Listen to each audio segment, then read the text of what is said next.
Dolakboni is the head of energy research at EcoBank Group and joins me now to talk about this developments, especially how oil stocks fared at the end of last week's trading session. Good morning, Dolakbo. Good morning. Welcome to the program.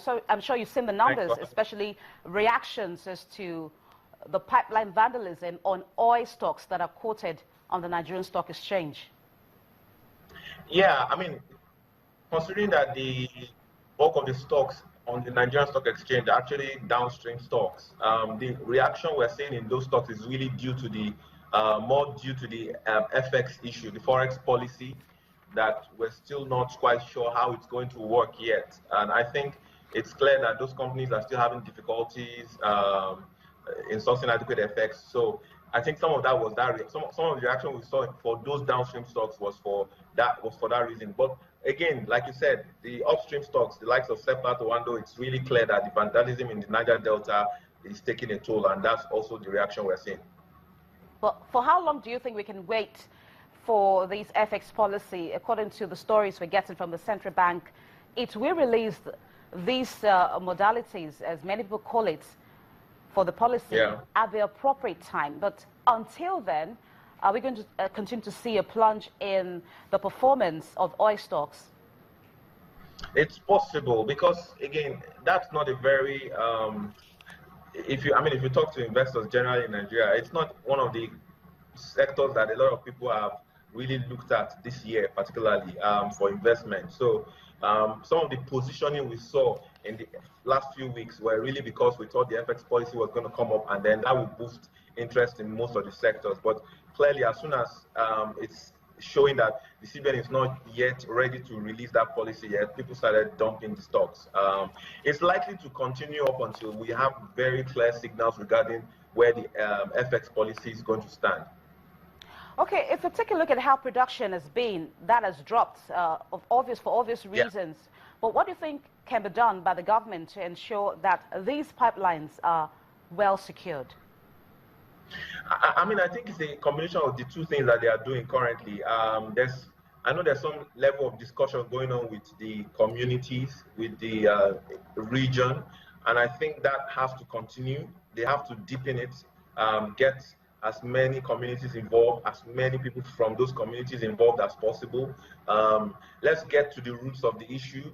There are a lot of grievances. If you look at some of those communities very well, there are key infrastructure lacking, key social amenities, that they need, hospitals and the like. So various things that we need to look into ways to provide for them, so that that support structure that the militants have to go and attack and then disappear, and nobody can point to where they are, can first of all be taken care of. And then we need the presence of the military, and not just the military now, every type of security force we can get into the Niger Delta as well.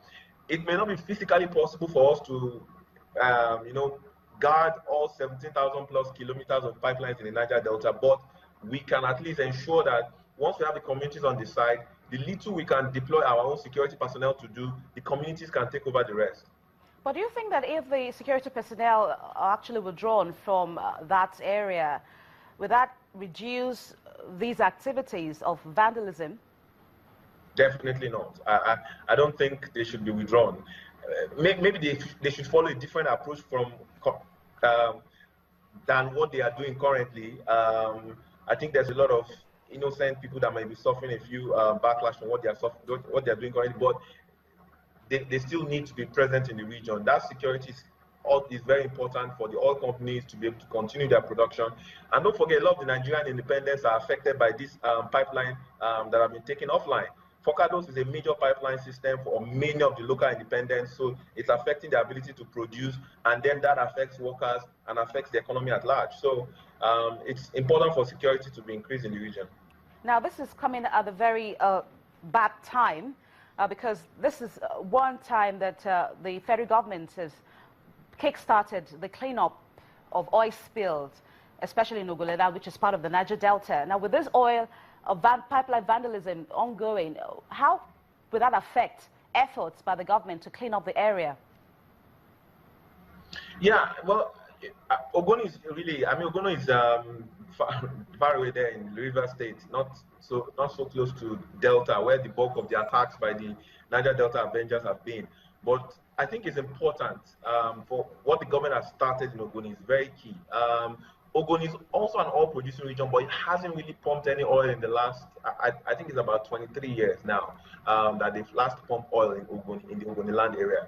So that oil spill cleaning is important, first of all, to restore livelihood back to some people.